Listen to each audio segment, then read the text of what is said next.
muito interessante essa questão, né, de observarmos o comportamento de nossas crianças, adolescentes e termos atenção com eles, né? Porque se a gente não tiver atenção, dificilmente a gente vai conseguir observar, né? Acaba que às vezes os pais até queriam, né, tipo assim, cuidar, educar os filhos, mas inconscientemente eles não sabem que essa questão, igual você citou, né, da televisão, tudo isso está prejudicando ele a observar os detalhes. Agora vamos passar para a segunda parte, né, do nosso bate-papo aqui com o psicólogo Alisson Mendonça, onde os internautas fizeram algumas perguntas e ele se propôs a responder. Vamos lá? A primeira pergunta, então, vamos lá. Boa tarde, Alisson. Meu nome é César, meu apelido é Serol. Eu sou vocalista da banda Profecia e líder de adolescentes na Igreja Batista Central aqui em Itabira. E eu queria saber qual que é a sua opinião, cara, sobre a liberação da maconha.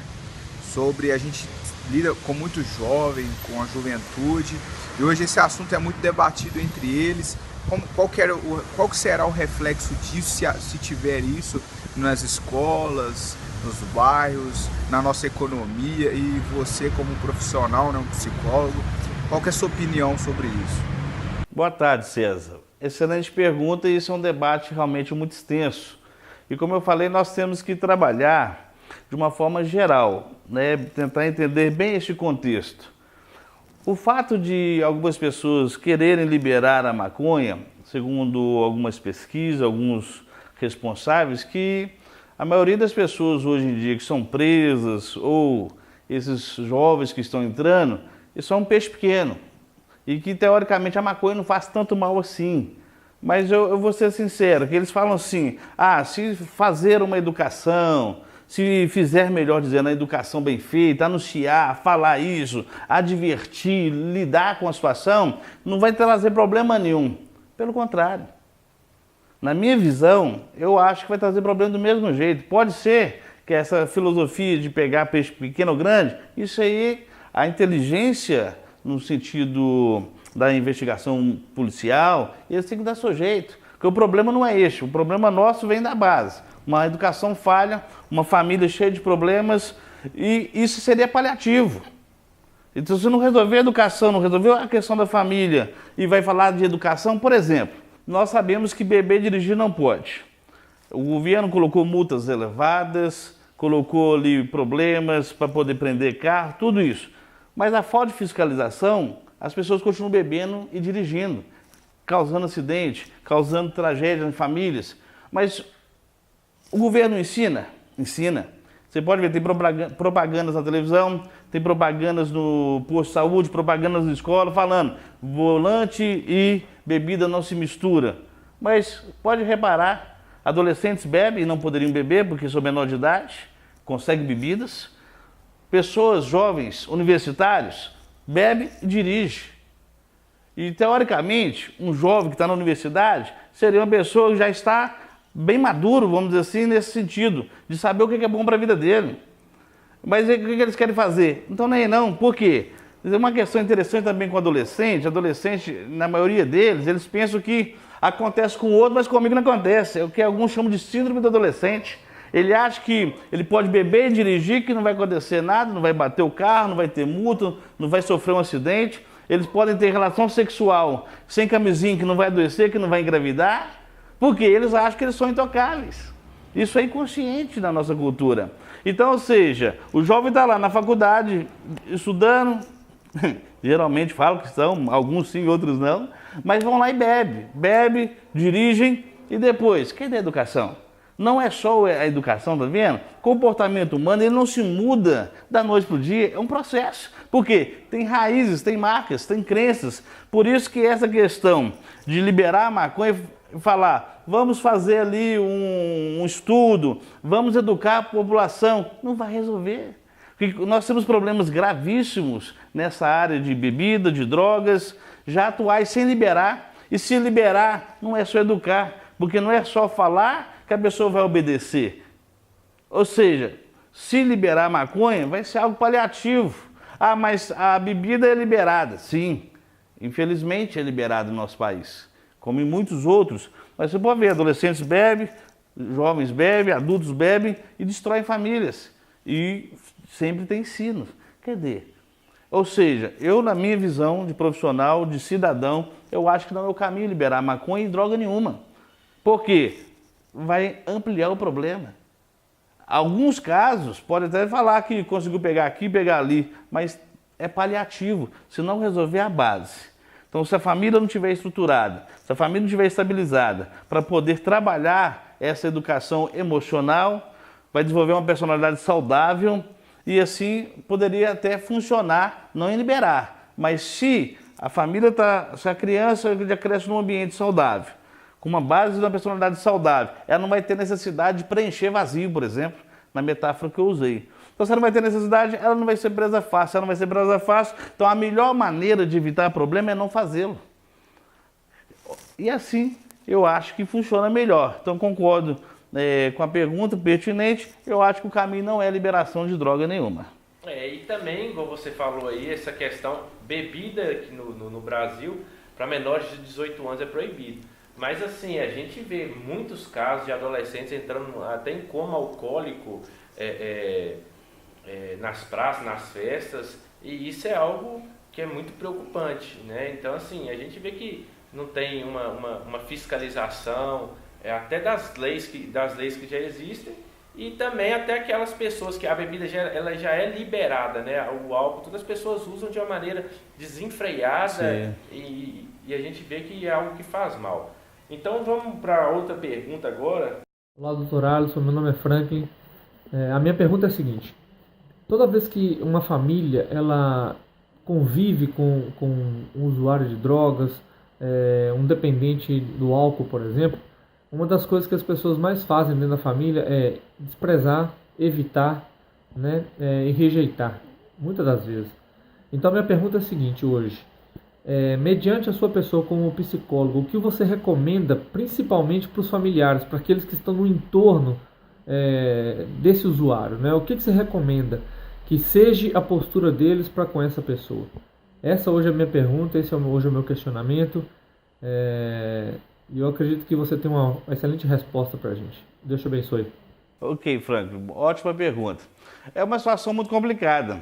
Por quê? Quando a família descobre que, infelizmente, o seu filho ou filha está inserido no vício, é uma dor muito grande.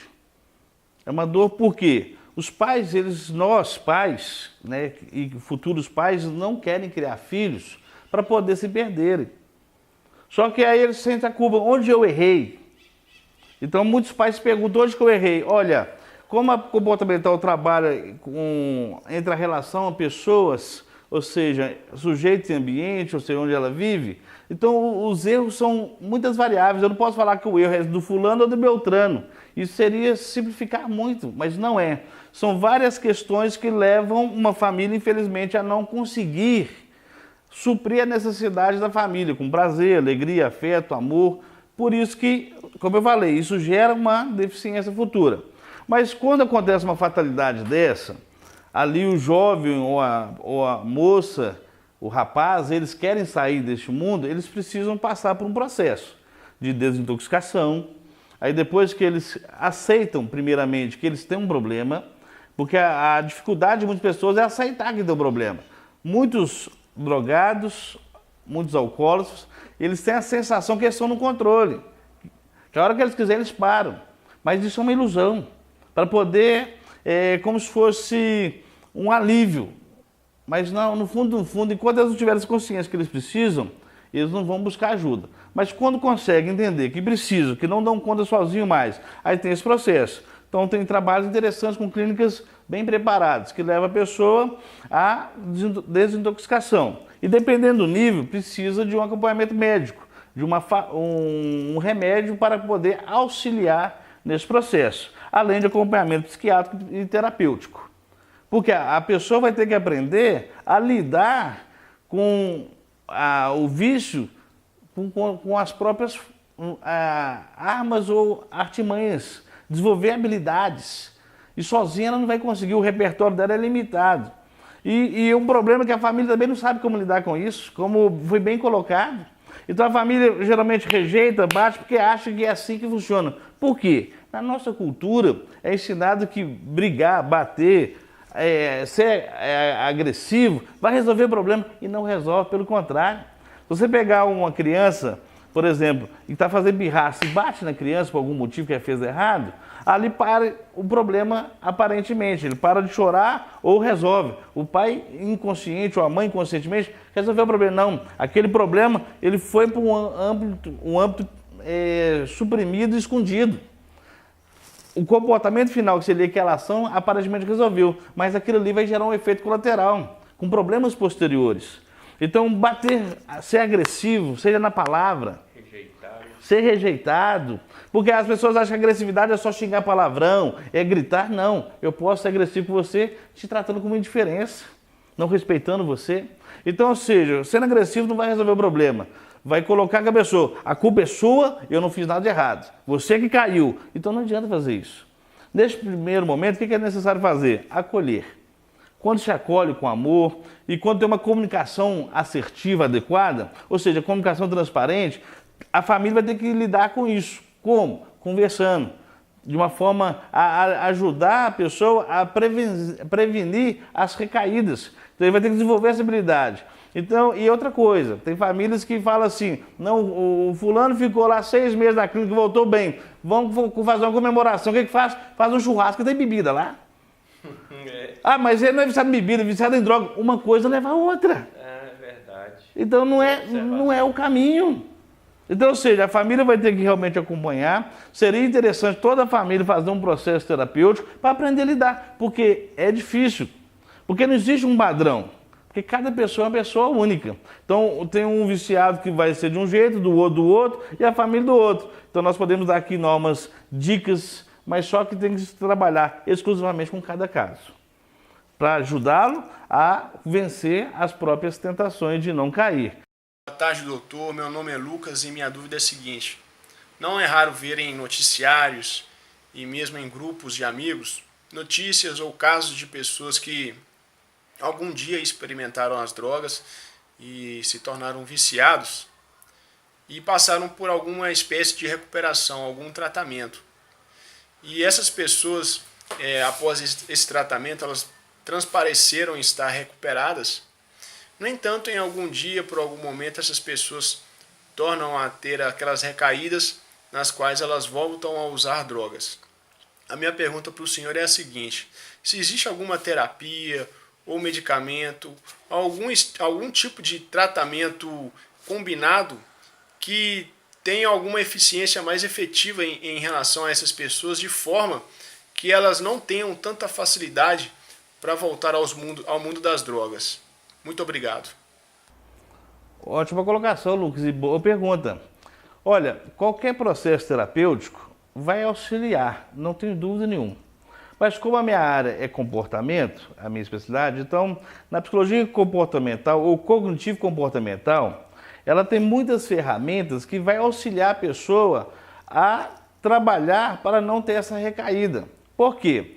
Muitas pessoas, pode ser em qual área for, pode ser, por exemplo, na área de um regime, por exemplo, a pessoa está lá se esforçando e como é difícil perder peso. Eu falo de experiência própria, viu? Eu estou numa luta aí, mas Deus age da vitória e muita disciplina. Mas o que acontece? As pessoas acham que as coisas acontecem do nada. Ah, eu estou triste, do nada. Ah, eu caí do nada. Ah, eu comi aquele brigadeiro do nada. Ah, eu bebi uma cerveja, foi do nada. Não, pelo contrário. Como eu falei no início, tem todo um contexto. Então a pessoa ela vai se desgastando emocionalmente, e vai sendo levada inconscientemente a situações que ela vai sendo provada o tempo todo. Então, se ela não aprender a identificar esse contexto, a desenvolver novos padrões de comportamentos, para fortalecer o emocional, para fortalecer ali essas questões preventivas, de uma forma, uma postura mais assertiva, mais objetiva, com objetivos claros. Tem pessoas, por exemplo, que não sabem onde querem chegar, então eles não fazem, eles não trabalham o resultado. Eles simplesmente falam, eu quero ficar livre, mas livre do quê? Então tem que ter um objetivo claro, porque o nosso cérebro ele trabalha com comandos diretos e claros. Nesse exemplo, então, o que a psicologia poderia auxiliar? Ela vai identificar no contexto. Então, quando eu estou ficando o tempo todo sendo emocionalmente abalados, chateações, brigas. E quando eu falo brigas, estou falando da família. Às vezes no trabalho tem um desgaste emocional, às vezes na família tem um desgaste emocional, com colegas, até na igreja. Igreja que teoricamente teria que ser o lugar onde a pessoa ouvisse uma palavra para poder ter ali um direcionamento espiritual, um direcionamento para poder satisfazer a alma. Às vezes ela tem briga lá dentro. Por quê? Somos seres humanos, somos falhos. Então eu não posso colocar a minha vida na mão da outra pessoa. Não, a responsabilidade está na minha mão. Eu que tenho que lutar por mim. É lógico que o ambiente é ele que vai motivar ou vai reforçar o comportamento. Então, se o ambiente ele não for motivador, a pessoa vai sofrer mais. Aí o que ela faz? Ela vai aprender a lidar quando o ambiente é aversivo, quando a pessoa ela discute. Então, de vez ela guardar na alma, por exemplo, no jargão popular, ela vai aprender a elaborar esse sentimento, elaborar a situação e resolvê-la. Então, se resolver, ela não vai estourar. Porque, por exemplo, eu utilizo uma metáfora para explicar isso, é como se nós tivéssemos um reservatório emocional. Tudo que a pessoa passa vai enchendo aqui, vai enchendo, vai enchendo. Então, teve um dia lá que teve um desgaste emocional, preocupação com o filho, preocupação com os pais, preocupação com a política, a eleição está chegando, desemprego muito alto, aí vai enchendo, a pessoa fica, nossa, ansiedade, angústia, então vai enchendo tudo. Se a pessoa não consegue lidar com isso, aí fica aqui no limite. Ela pode estar no melhor momento da vida, ela vai na padaria comprar um pãozinho de chinelo, tropeçou, arrancou o tampão do dedo, aquela dor pode ser aquela famosa gota d'água. Pá, ali vai estoura. No que estoura, a pessoa vai ter uma crise. Pode ser uma crise de ansiedade, uma crise agressiva, uma crise de pânico, pode ser qualquer coisa. E se a pessoa estiver lutando para não ter ou voltar para as drogas, essa pode ser aquela gota d'água, a pessoa estoura, não, eu preciso de extravasar. Aí o cérebro vai levar aonde? Onde que ela extravasava? Era na droga, era na bebida, tinha um alívio momentâneo. E o que ela faz? Corre para lá. Então, ou seja, para que a pessoa não caia, ela tem que desenvolver essa habilidade de entender esse contexto, que ela não caiu do nada. Inclusive, eu tenho um amigo, né, que ele agora já tem até um tempo que ele está, né, recuperado, vamos dizer assim, e ele me falava o seguinte: André, se eu não seguir a Deus, eu não consigo ficar longe das drogas. A minha motivação sempre na hora que aquela vontade está me vindo, aquela vontade em mim, o meu refúgio é Deus, eu vou na igreja e tal, eu me sinto renovado, eu consigo. Agora, se eu me afastar um pouquinho de Deus, já vem. Então, no caso, ele conseguiu identificar uma estratégia para ele se viver livre, não é isso? Com toda certeza. Porque ali ele conseguia extravasar as dores. É como eu falei, então você está aqui o reservatório, ele está cheio. Se você resolve aquele problema que está te angustiando, ele abaixa. Então, aí quando vier um problema, aquela gota d'água não vai fazer efeito. Aí ele resolve outro, ele abaixa. Então, quando a pessoa está lá buscando a Deus, ela vai ter o quê? Os seus problemas resolvidos. Então ela vai elaborar emocionalmente. Então ela não vai ficar suscetível a ter uma recaída. Por quê? Ela está lidando com o dia a dia. Por isso que é importante você entender todo esse contexto e buscar, né, na sua história de vida, condições para lidar com seus problemas emocionais, com seus problemas reais, porque as pessoas acham que o problema emocional é uma coisa pequena. Não é. O nosso cérebro ele tem assim, condições para te levar a um estado melhor e maior, seja numa área profissional, em qual for o desejo, ou pelo contrário, te sujeitar à situação a tal ponto que você não consegue sair de casa. Por exemplo, tem pessoas que gostam de esporte, futebol, muitos profissionais eles erram ali momentos assim, importantíssimos na carreira por questões emocionais, erram pênalti. Ali a pressão muito grande, estresse muito grande, muitas questões. Muita cobrança, exatamente. Ali a pessoa, ela está tentando, e ela está... Ela se desliga. Exatamente. E ela está treinada para aquilo ali.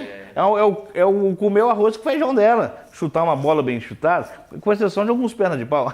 Mas ali é com feijão com arroz, pessoas habilidosíssimas. Nós vimos isso na Copa. Jogadores assim, de renome que tiveram pouco rendimento. Não vou citar ninguém não, mas... Por quê? É muita pressão, questões emocionais. Então, não podemos deixar a nossa cultura, porque a nossa cultura, como eu falei, ela é punitiva, na maioria das vezes, E, na maioria das vezes, preconceituosa. Infelizmente, as pessoas ainda têm muitas questões difíceis. Ir no psicólogo? Não, isso é coisa de doido, isso é coisa antiga. Mas a pessoa acha que aquilo é verdade, é uma crença inconsciente, emocional, que ela não vai.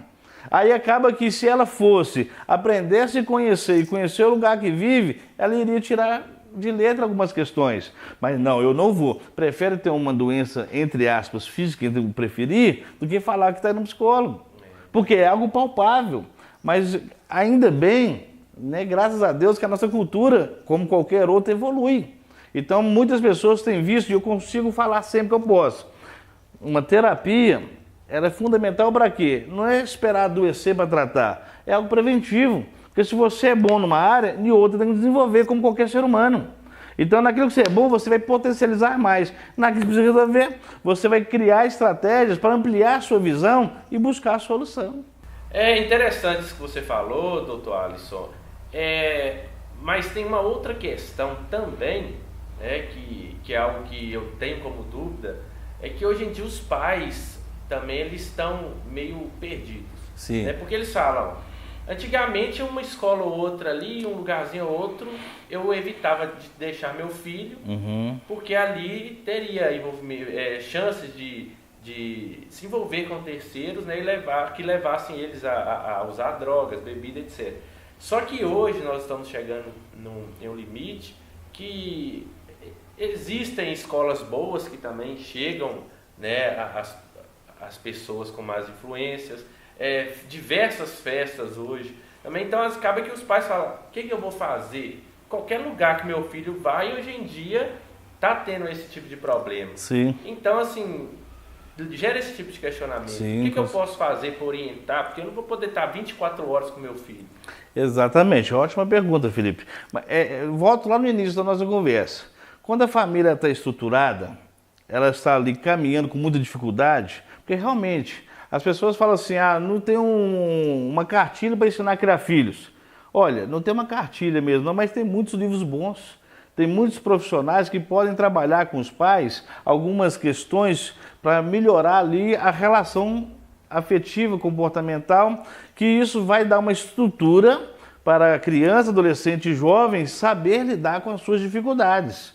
Então a primeira coisa que precisa fazer realmente é investir ali na questão familiar. Qualidade familiar, essa troca familiar gostosa, prazerosa, porque se minha casa for um lugar de refúgio prazeroso, onde eu conseguir ter uma confiança no meu pai e na minha mãe para abrir o que está acontecendo comigo, eles me orientar de forma correta, sem ser preconceituoso, sem ser aquelas questões, filho aqui não fala, obedece que eu que mando. Não, o pai não tem que ser aquele, eu sou o melhor amigo do meu filho, não, o pai é pai. A mãe é mãe, mas é um pai amigo, uma mãe amiga. Porque alguns pais têm se perdido, têm se colocado no papel de melhor amigo e deixado a característica de ser pai. Eu não posso misturar as coisas, cada um tem um papel social.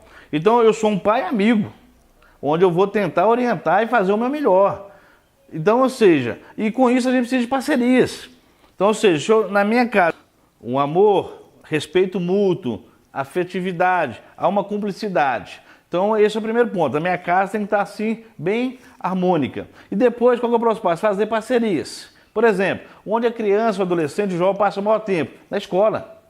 Então a escola é um bom parceiro para continuar a desenvolver esse processo da educação, porque a educação é em casa. A escola, ela vai trabalhar também princípios, mas a parte de conhecimento. Só que está uma inversão de valores. Muitos pais, como eu falei anteriormente, têm terceirizado. Colocado a escola para educar os filhos. E só que quando a escola ela age, o pai vai lá e reclama que você não pode fazer isso com meu filho. Olha, se o filho está errado, ele vai ser corrigido, o pai não aceita.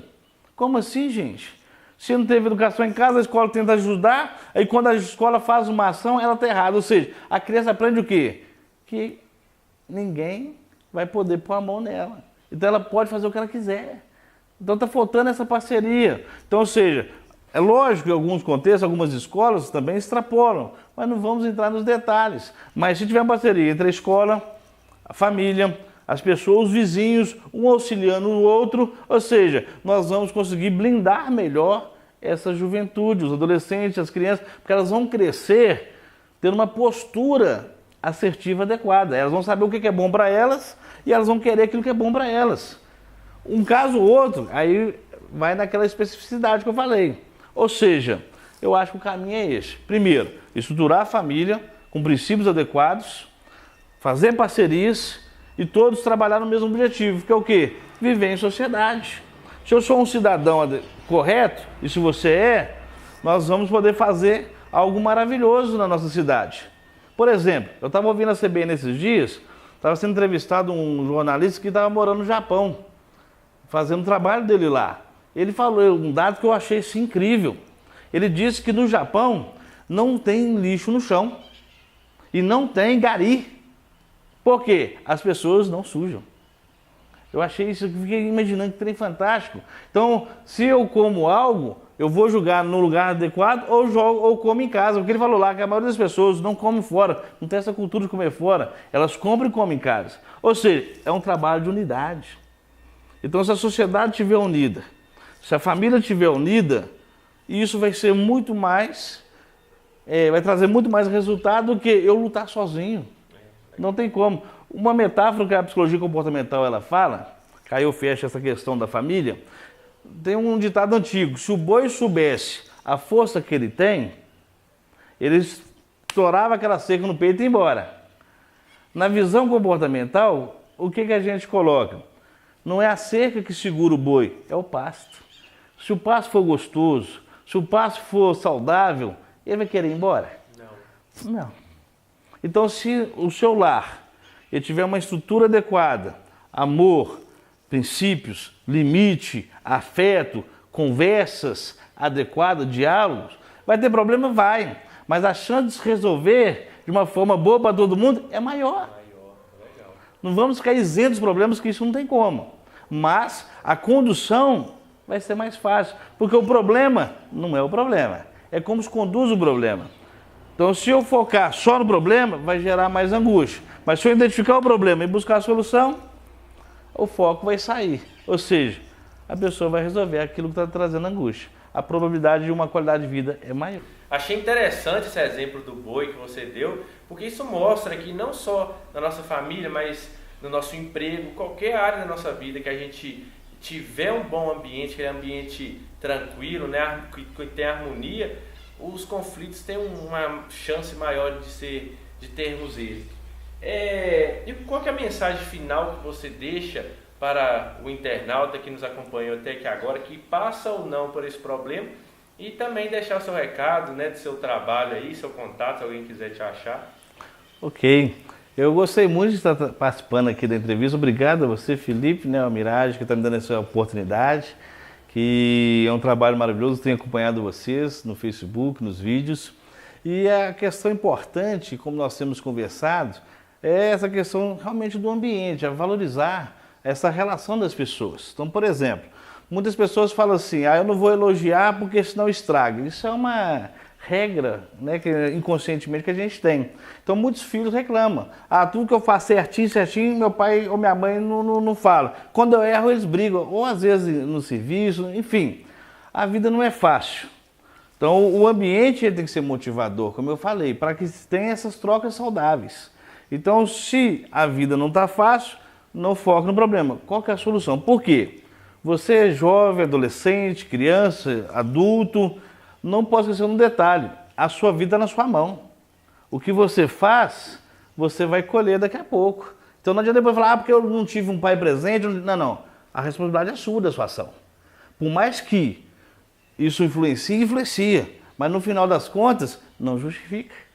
Então você tem que ter noção do que você quer na sua vida, onde você quer chegar, o que você quer ser realmente. Se a sua vida não começou bem, se você teve problemas em casa, dificuldades, às vezes alguns filhos ouviram falar que não foram planejados, não importa como é que sua vida começou, o importa o que você vai fazer a partir de agora. Porque tem pessoas que ficam presas no passado e por causa de revolta, dificuldades emocionais, vão caminhar por esses caminhos de drogas que não vai levar a nada. Então o que você pode fazer? Foque o que você quer para a sua vida e lute até vencer. Por mais que não é fácil, mas é possível. Então, o problema, como eu falei, não é o problema. É uma oportunidade para você desenvolver criatividade e força para poder vencer aquela dificuldade. Então, o que eu queria deixar para os pais, para os filhos, para os jovens, adolescentes, crianças, que a sua vida é na sua mão. Mas só que hoje você tem parceiros. Você pode procurar um profissional para te orientar, você pode procurar amigos, a escola, pessoas que entendam da área. Temos que ser humildes de saber, naquilo que eu sou bom, é aquilo que eu preciso de ajuda. Então peça ajuda. Então quero deixar aqui esse recado, dizer que estou à disposição. Se precisar de alguma orientação mais detalhada, pode me procurar. Como o Felipe falou, é Alisson Mendonça, o meu telefone é 98316 4099, mande uma mensagem no WhatsApp, estou à disposição e que Deus abençoe a sua vida. Agradecemos aqui o Dr. Alisson por esse grande bate-papo e você que acompanhou até aqui, não se esqueça de curtir a nossa página, Mirai 10, e continuar nos acompanhando nas redes sociais. Muito obrigado e até a próxima. Tchau, tchau.